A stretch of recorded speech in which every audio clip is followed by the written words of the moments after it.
Marcos capítulo 15. Logo pela manhã, formaram conselho os príncipes dos sacerdotes com os anciãos, com os escribas e todo o sinédrio. E depois de manietarem a Jesus, tomaram-no e o levaram a Pilatos. E Pilatos lhe perguntou: És tu o rei dos judeus? Respondeu-lhe Jesus: Tu o dizes. E os príncipes dos sacerdotes o acusavam de muitas coisas, mas ele nada respondia. E tornou Pilatos a interrogá-lo, dizendo: Nada respondes? Vede quantas coisas te acusam? Mas Jesus nada mais respondeu, de modo que Pilatos se maravilhava. Por ocasião da festa, costumava soltar-lhes um preso qualquer que eles indicassem. E havia um homem chamado Barrabás, preso com outros companheiros de motim, os quais tinham cometido um homicídio e uma revolta. E a multidão, gritando, começou a pedir o que sempre lhes costumava fazer. Ao que Pilatos lhes perguntou: Quereis que vos solte o rei dos judeus? Porque ele percebeu que, por inveja, os príncipes dos sacerdotes o entregaram. Mas os príncipes dos sacerdotes incitaram a multidão a pedir antes que lhe soltassem Barrabás. E respondendo Pilatos novamente lhes disse: Que quereis que faça aquele a quem chamais rei dos judeus? E eles voltaram a clamar: Crucifica-o! Mas Pilatos lhes disse: Mas que mal ele fez? Ao que eles clamaram ainda mais: Crucifica-o! Então Pilatos, querendo satisfazer o povo, soltou Barrabás e entregou Jesus, depois de açoitá-lo, para que fosse crucificado. Os soldados, pois, levaram-no para dentro do palácio, ao pátio, e convocaram toda a coorte, e vestiram-no de púrpura, e puseram-lhe uma coroa tecida de espinhos, e começaram a saudá-lo: Salve, rei dos judeus!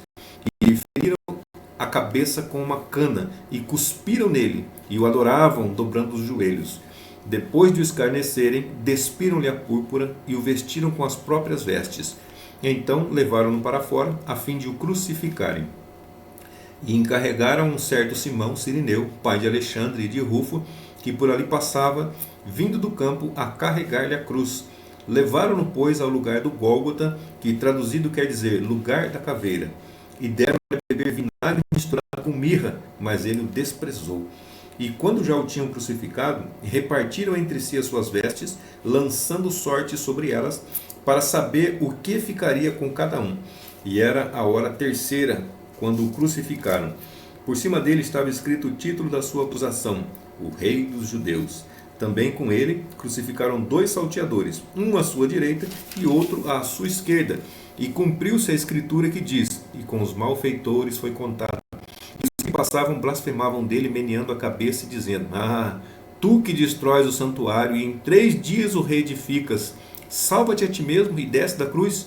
Do mesmo modo também os principais sacerdotes, com os escribas, escarnecendo, diziam entre si: A outro salvou, mas a si mesmo não pode salvar. Desça agora da cruz, ó Cristo, Rei de Israel, para que vejamos e creiamos. Também os que com ele foram crucificados o injuriavam. E chegada a hora sexta, houve trevas sobre a terra até a hora nona. E perto da hora nona, bradou Jesus em alta voz: Eloi, Eloi, lama sabachthani, que traduzido é: Deus meu, por que me desamparaste?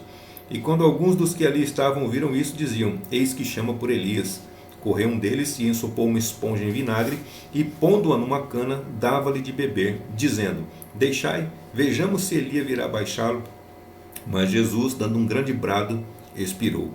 Então o véu do santuário se rasgou em 2, de alto a baixo. O centurião que estava diante dele, vendo clamar e expirar, assim disse: Verdadeiramente este homem era o Filho de Deus. Também ali estavam algumas mulheres, observando de longe, entre elas Maria Madalena e Maria, mãe de Tiago, o menor, e de José e Salomé, as quais o seguiam e o serviam quando ele estava na Galiléia, e muitas outras que tinham subido com ele a Jerusalém. E já no cair da tarde, como era o dia da preparação, isto é, a véspera do sábado, veio José de Arimateia, ilustre conselheiro, membro do Sinédrio, que também esperava o reino de Deus, e ousadamente entrou diante de Pilatos e pediu o corpo de Jesus. E Pilatos se admirou que já tivesse morto. E, chamando o centurião à presença, perguntou-lhe se de fato tinha morrido. E depois que se inteirou pelo centurião, cedeu o corpo a José, o qual, tendo comprado um lençol de linho fino, baixou o corpo da cruz e o envolveu no lençol e o depositou no sepulcro cavado e aberto na rocha, e rolou uma pedra como porta do sepulcro. E Maria Madalena e Maria, mãe de José, observavam onde ele fora posto.